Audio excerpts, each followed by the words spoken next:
안녕하세요. 스타19 임광목 대표입니다. 4월 8일 월요일 새로운 한 주 활기차게 출발하셨습니까? 오후 3시 1분 아직 장마감까지 30분 정도 남아있는데요. 조금 일찍 장마감 유튜브 방송을 시작하도록 하겠습니다. 여러분들 오늘 시장 어떠셨습니까?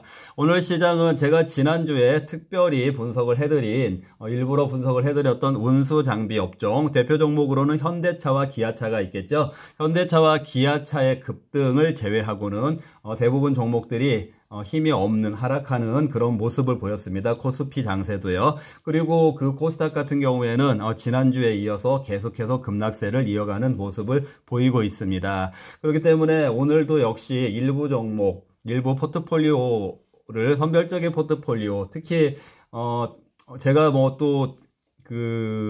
공개적으로 추천드렸던 몇 개 종목들은 비교적 현대차, 기아차 급등을 포함해서 비교적 장중에 플러스를 내려고 시도를 하는 그런 모습들이 나오고 있는데요.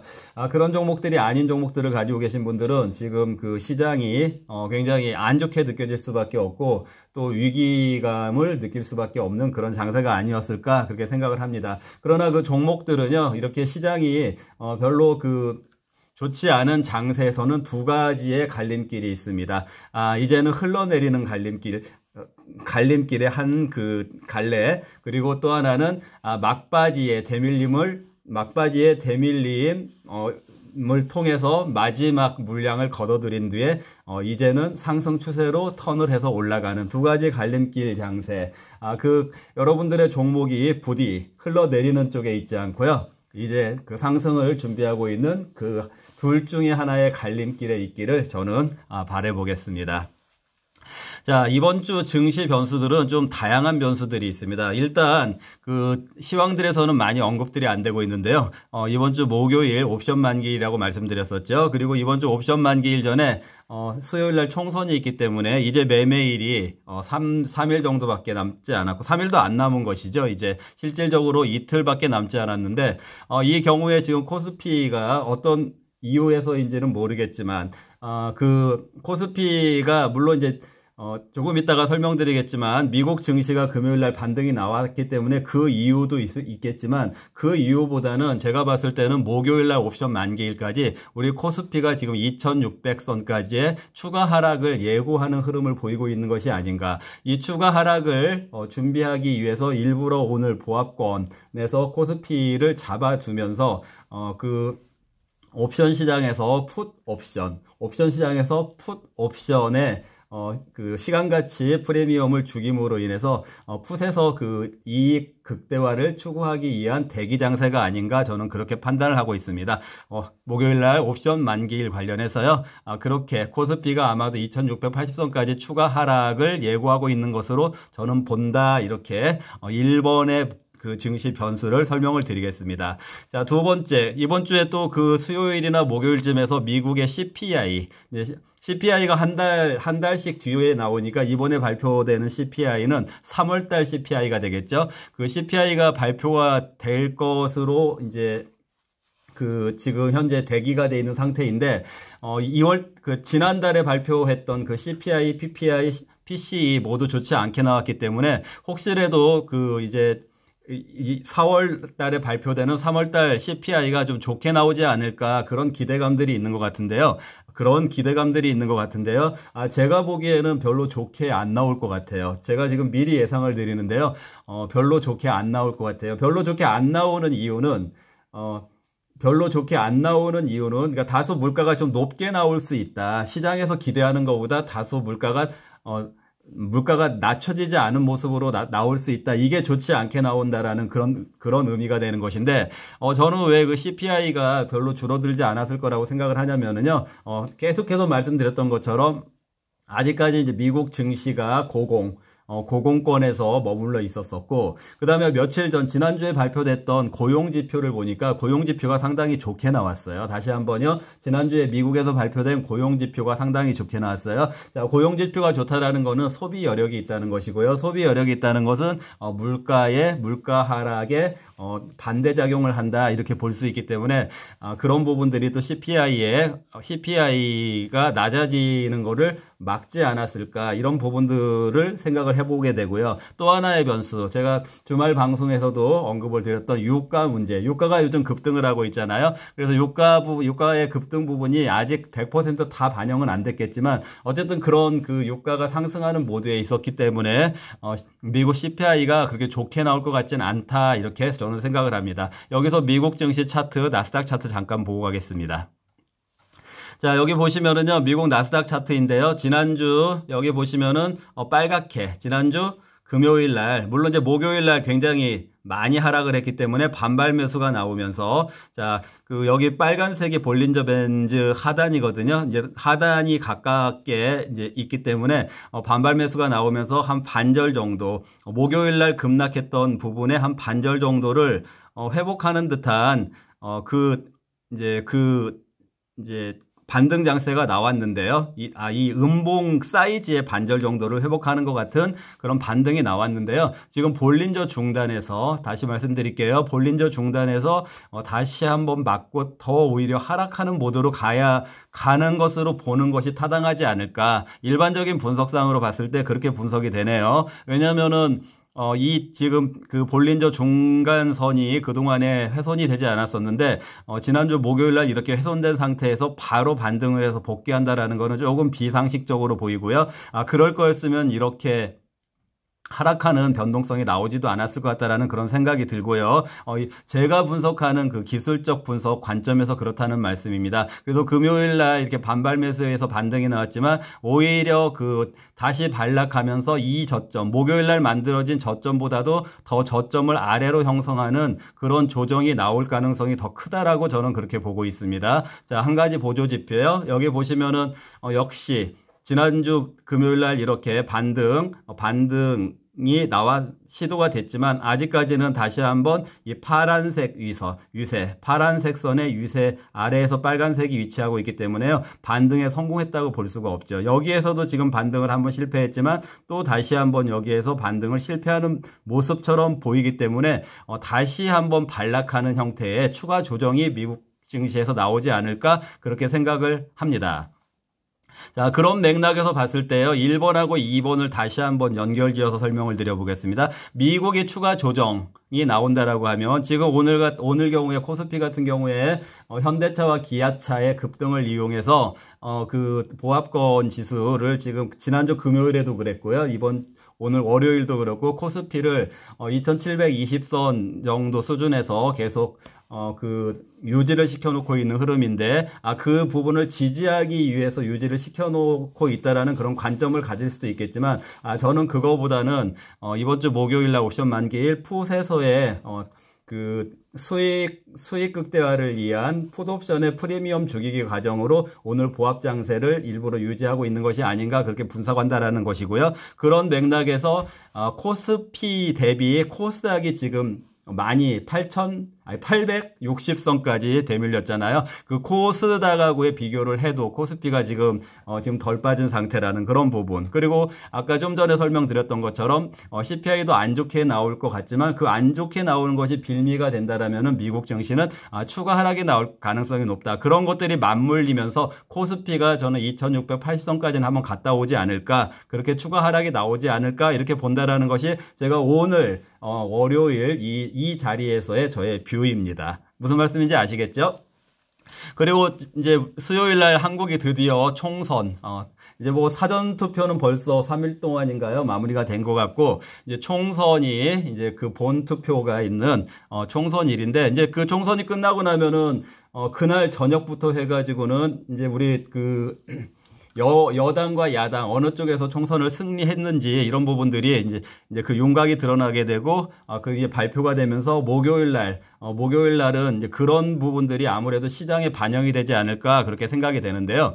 제가 그 관련해서 그 유튜브의 커뮤니티에 기재를 해놨는데, 여러분들도 저하고 같이 포트폴리오 한번 만들어 보시면 어떻겠습니까? 그렇게 그 커뮤니티에 이제 안내를 드렸고, 저하고 같이 하시겠다라고 문자 보내신 분들하고 같이 이렇게 포트폴리오를 구성을 해봤습니다. 이 포트폴리오 여러분들 제가 지금 같이 공개를 한번 해볼 테니까요. 한번 같이 보시죠. 자, 물론 이제 총선의 결과에 따라서요. 예를 들어서 원전과 태양광, 이거는 현재 정부와 과거 정부 사이에서의 정책의 그 핵심 정책들이었기 때문에 아마 원전 산업하고 태양광 산업 이런 부분들이 총선 결과에 따라서 조금 이제 단기적으로 어떤 상반된 그 주가 흐름을 보이는 그런 흐름이 나올 거예요. 근데 그런 부분들은 저는 그런 부분들은 뭐 크게 의미가 없다라고 생각을 하고, 그거보다는 이번에 총선 일정 관련해서는 저는 이렇게 5가지 종목을 그냥 단순하게 생각을 해봤습니다. 자, 부방은요. 부방은 그 쿠첸 그 회사인데요. 그 한동훈 관련주 맞습니다. 그리고 대상홀딩스 이정재하고 관련해서요. 대상홀딩스도 그 한동훈 관련주 맞고요. 그 다음에 동신건설은 그 이재명 관련주 맞습니다. 이재명하고 같은 중앙대학교 동문이거든요. 그리고 오파스넷 역시 이재명 관련주가 맞아요. 왜냐면은 이재명하고 그 사법고시 동기가 아마 그 사회이사로 있는 회사인 걸로 알고 있고요. 자, 에이텍은 분명히 또 이재명 관련주가 맞습니다. 이재명 관련주가 그 에이텍은 제가 말을 좀 잘못했습니다. 오파스넷은 한동훈 관련주가 맞습니다. 그 사법 그 연수원 뭐 그쪽으로 해가지고 동기. 그다음에 에이텍은 이재명 관련주가 맞습니다. 그 성남시장 시절에 그 성남에 있는 회사거든요. 그래서 아마 그 성남권 지역 경제, 지역 기업으로서 굉장히 서로 좀 관련이 있는 걸로 알고 있어요. 저는 이 5개의 종목을, 물론 여기에서 보면은 3개가 하나, 둘, 오파스넷까지 3개가 한동훈 관련주고요. 동신건설하고 에이텍이 이재명 관련주인데, 그냥 똑같이 20% 그렇게 오늘 편입을 해드렸습니다. 저 같이 동참하시겠다고 하신 분들에게요. 자, 20% 이렇게 편입을 해드렸는데요. 이렇게 편입을 해드린 이유는 첫째 이유가요. 오늘 일단 여기다 잠깐 설명을 해볼까요? 오늘 시장이 안 좋아서 장중에 싸게 살 수 있었어요. 살 수 있었고, 그리고 혹시 어느 편이 이길지 모르나 내일 양쪽이 모두 기대감으로 상승할 수도 있고, 그렇지 않다고 하면 이제 목요일 선거 결과에 따라 한쪽이 크게 상승하고 반대쪽은 조금 하락하는 구도, 이런 구도를 예상을 하고 이렇게 편입을 해봤다라는 거 말씀을 드립니다. 자, 이것도 일종의 일정 매매가 되겠죠. 그러나 그 시장이라는 것이 100%는 없고요. 이 5개의 종목이 모두 하락하게 될 수 있는 상황도 있습니다. 어떤 상황이냐면은 그냥 선거 결과가 아주 미지근하게 누가 이겼는지 애매하게, 아니면은 반반처럼 그렇게 발표가 되면은 오히려 이 5개의 종목이 살짝 하락할 수도 있는 그런 리스크는 있다는 부분까지 제가 정확하게 커멘트를 해드리고, 그런 전제가 있다라는 가정하에서 어쨌든 그런 작은 리스크를 감수를 하고 이렇게 편입을 했으니까 내일이나 목요일 날 한번 이 종목들에 대해서 어떻게 됐는지 다시 한번 브리핑을 해드리는 기회가 있을 것입니다. 함께 하신 분들에게 좋은 결과가 있었으면 좋겠네요. 자, 그리고 중국 경기 좀 얘기를 해야 될 것 같아요. 중국 경기. 제가 미국하고 일본이 조정이 온다고 하더라도 중국이 괜찮아서 한국은 그렇게 많이 빠지진 않을 거다라고 말씀드렸었잖아요. 그래서 일단 코스피 2680 정도까지만 하락하는 걸로 일단 본다, 이렇게 말씀을 드렸던 그 배경 중에 하나가 중국이 괜찮아 보인다, 중국이 괜찮아서 이런 말씀을 드렸었잖아요. 자, 중국이 그 내수하고 관광객 이렇게 제가 이제 이 안에다가 표시를 해 봤는데, 중국이 원래 이제 중국 정부에서는 부동산 있죠. 부동산 경기를 살리려고 하는데, 중국에서는 부동산 경기를 살리려고 하고 있는데, 그 부동산이 지금 작년부터 해서, 작년에 뭐 에버그란데 뭐 이런 데들, 헝다 있잖아, 헝다 그런 데들이 이제 부실 그런 사태들이 발생을 했었잖아요. 그렇기 때문에 이제 부동산이 쉽게 그 활성화가 되지 않는 그런 부분들이 있다 보니까, 이렇게 하다 보면 안 되겠다 싶어가지고 지금 이제 중국 정부가 그 소비 진작을 좀 하는 모습입니다. 소비 진작을 하는 모습인데, 그 소비 진작을, 소비라는 거는 그 내수가 있을 테고, 그렇죠? 중국 그 국민들이 자국에서 하는 내수가 있을 테고, 또 하나는 중국 그 국민들이 외국에 나가가지고 관광객으로서 소비하는 그런 부분들이 있을 텐데, 둘 쪽 모두에서 좋은 모습들이 보이고 있어요. 예를 들어서, 내수 쪽에서는 저번에 그 스마트폰이 그 중국에서는 많이 팔리고 있었잖아요. 저번에 제가 갤럭시하고 애플, 그 다음에 샤오미 비교해가지고 설명드릴 때 중국에서는 스마트폰이 잘 팔리고 오히려 그 판매량이 증가했었으니까. 그리고 중국의 그 비아드 중심으로 해서 전기차도 중국산 전기차들은 잘 나가고 있는 그런 상황이니까요. 그 내수가 굉장히 좋은 상황이고, 그 다음에 우리 이제 뭐 한국 쪽으로도 이번에 그 관광객들이 많이 늘어나서 우리 한국 주식들도 그 카지노라든지 화장품이라든지 면세점, 이런 것들이 주가가 최근에 좀 올라가는 그런 모습을 보였던 부분이 있었잖아요. 그래서 중국이 관광객이 많이 늘어나고 있고, 또 우리나라뿐만 아니라 지금 유럽의 프랑스 혹시 아세요? 프랑스의 시가총액 1위 기업이 뭔지 아세요? 여러분들 혹시 프랑스 시가총액 1위 기업은 어딘지 아세요? 모르시죠? 루이비통이에요. 루이비통. 명품. 루이비통인데, 이 루이비통 헤네시라고 하는데, 루이비통인데, 여기 루이비통이나 에르메스 이런 그 명품들이 주가가 최근에 막 20% 이렇게 올라가고 있어요. 왜냐면은, 그 명품이 많이 팔리고 있다라는 거예요. 불황도 없이 명품들이 굉장히 많이 팔리고 있는데, 이 명품이 잘 팔리고 있는 그 배경에 중국 관광객들이 여행을 가가지고 그 면세점에서 이제 각국의 면세점들이 있을 거 아니겠어요? 거기에서 이런 누이비통이라든지 에르메스 같은 그런 그 명품들을 많이 소비를 하고 있다, 이렇게 얘기를 하고 있어요. 그럼 어쨌거나 지금 돈이 없으면은, 내수가 되든 관광이 되든 중국이 돈이 없으면은 그렇게 소비를 할 수가 없는 것이잖아요. 그래서 지금 중국민들이 이렇게 소비를 적극적으로 하고 있는 걸 봐서는 중국 경기가 괜찮다. 그래서 우리는 이 중국 경기 기대감을 좀 가질 수 있지 않을까, 이렇게 생각을 하는 거고요. 이 중국 경기 기대감을 반영한 포트폴리오, 다시 한번요. 이 중국 경기 기대감을 반영한 포트폴리오를 반드시 이번에 시장에서 2, 4분기 시장에서 이 중국 경기 기대감을 반영한 포트폴리오를 꼭 가져가야 된다라는 거를 강조를 드리는 것입니다. 자, 여러분들 1, 4분기에 반도체 뭐 이런 게 올랐다고 해서요. 2, 4분기에도 그런 반도체가 계속해서 주도주가 될 거라는 그런 생각은 지워버리는 게 좋아요. 반도체가 하락하지 않고 상승을 한다고 하더라도요.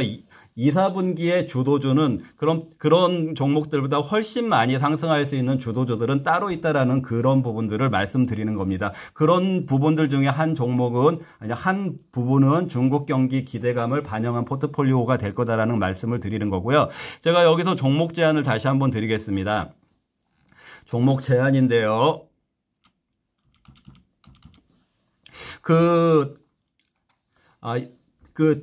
이제 대기업군 중에서 저는 사실 이 종목들, 아이고 죄송합니다. 이게 넘어가 버렸네요. 잠깐만요. 여기서 다시 보시겠습니다. 이 종목이 사실은 좀 빨리 움직이지 않고 그냥 오히려 좀 조정이 있었으면 좋겠다라고 생각을 하고 있는데, 오히려 오늘 막 또 오르더라고요. 그래서 편입을 좀 충분히 아직 못 했는데 오늘 또 벌써 오르냐. 그래서 눌림목이 나오면은 반드시 편입을 해야 될 종목으로 보고 있고요. 지금 이제 우리가 이제 삼성전자, 하이닉스, 현대차, 뭐 기아차, 뭐 그리고 이제 그런 이제 여러 가지 우량주들 중에 이제 기존의 우량주들 말고 2, 4분기에 어떤 시의성을 가지고 상승할 수 있는 종목이 뭐가 있을까에 대해서 제가 주말에 좀 고민을 해가지고 2종목을 뽑아 놓은 거예요. 그런데 그 2종목 중에 한 종목은 조금 올라간 상태, 그리고 또 한 종목은 조금 덜 오르긴 했는데 오늘도 좀 많이 오르더라고요. 추격하고 있는 상태. 그런데 아직까지는 상승 초기니까 이제 만약에 대세주라면은 또 시의성이 있어서 재료까지 가지고 있는 대세주라면은 상승 초기의 상승은 무시할 수 있을 만큼의 추가 상승이 많이 나오게 되잖아요. 그런 맥락에서 괜찮은 종목 제가 2종목을 골라놨어요. 이렇게 보고 저렇게 보고 뒤돌아보고 이렇게 봐도 정말 괜찮아 보이기만 하는 종목들, 이 종목들 함께 참여하시면 좋을 것 같습니다. 참여하실 분들은요 좀 적극적으로 활용을 해보셨으면 좋겠습니다. 저의 직통 문자로 참여 방법에 대해서 문의하셔가지고 상담을 받으시면은 결코 후회하지 않는 결과를 제가 만들어 드리도록 하겠습니다. 자, 오늘 시장 이렇게 정리를 해 드렸고요. 이제 오늘 이제 일단은 미국 증시가 추가 하락이 나올지 이런 부분들, 그 다음에 물가 지표 관련해서 변동성이 나올지 그런 부분들에 대해 좀 우려감을 반영하는 제가 시황 분석을 해드렸고, 또 이제 한국 증시 역시 그런 것들이 반영이 되고 목요일까지 옵션 만기일이 있기 때문에 코스피 같은 경우에 지금 코스닥은 이미 많이 빠졌고 코스피 같은 경우에도 일단 2680선까지는 추가 하락 가능성을 열어두자 이런 말씀을 드리는 것이고요. 그리고 이제 아까 총선 관련된 정치 테마주들 5종목을 편입했다라는 거를 여러분들이 벤치마크 할 수 있도록 제가 오픈을 해드렸습니다. 자, 오늘 내용들도 유익하셨다라면은요, 좋아요와 그리고 구독 안 누르신 분들은 구독도 적극적으로 눌러주시면 감사하겠습니다. 자, 오늘 잘 마무리하시고요. 내일 뵙도록 하겠습니다. 감사합니다.